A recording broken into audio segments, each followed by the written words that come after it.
"It's frankly disgusting the way the press is able to write whatever they want to write," said President Trump on Wednesday, "and people should look into it. Amen, brother. It's downright abominable that people in the media can just spout off the first thing that comes into their heads with no concern for veracity or the potential for harm.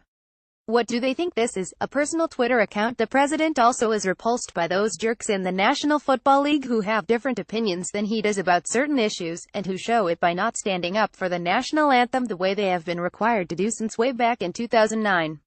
Trump deserves to have epic songs sung about him for demanding investigations into reporters and for suggesting that people he considers less patriotic than him should be fired. They say it's a free country and all that, but come on. You have to draw the line somewhere. The president shouldn't stop there, though.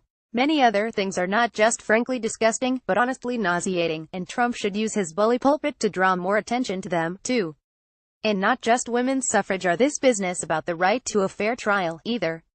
For example, while we're on the topic of football, it's genuinely revolting when televised games that last beyond the usual 37.5 hours are allowed to run over, preempting programs that are not just endless committee meetings interrupted by brief spurts of big men pushing each other and are, therefore, actually entertaining to watch. Somebody ought to ask why that's allowed.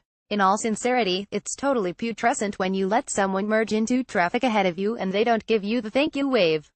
Why don't these so-called journalists write a story about that, is what I'd like to know. It's truly appalling that hot dogs come in packages of 10, but hot dog buns come in packages of 8. Somebody needs to go to jail for that, and it ain't gonna be me. Candidly, the Honda CR-V is so ugly it makes you want to retch, but the darn thing is everywhere.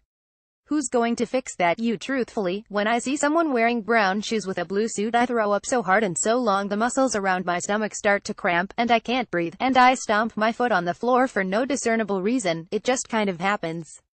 Why isn't the Senate Intel Committee looking into this, Bob Corker, and, something about IQ tests or something? That's why.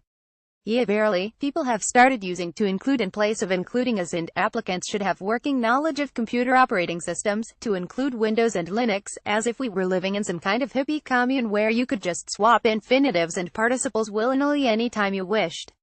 Do you know how gross that is? Imagine eating a large plate of cow's eyes and fish guts and washing them down with the smelly juice that collects at the bottom of a dumpster after a light rain.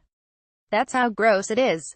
Why doesn't the fake news network investigate that? To state it plainly, it's ghastly beyond words the way some people put so many bumper stickers on their cars, especially the ones with many words in small print that you can't read anyway unless you're, like, 2 inches behind them. Congress needs to set a limit of 3 bumper stickers per vehicle, or the terrorists have already won.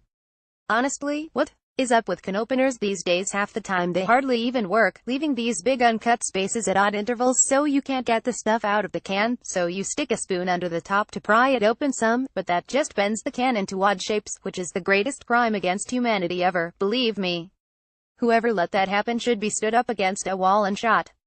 I thought this was America, doggone it. This column originally appeared in the Richmond Times-Dispatch.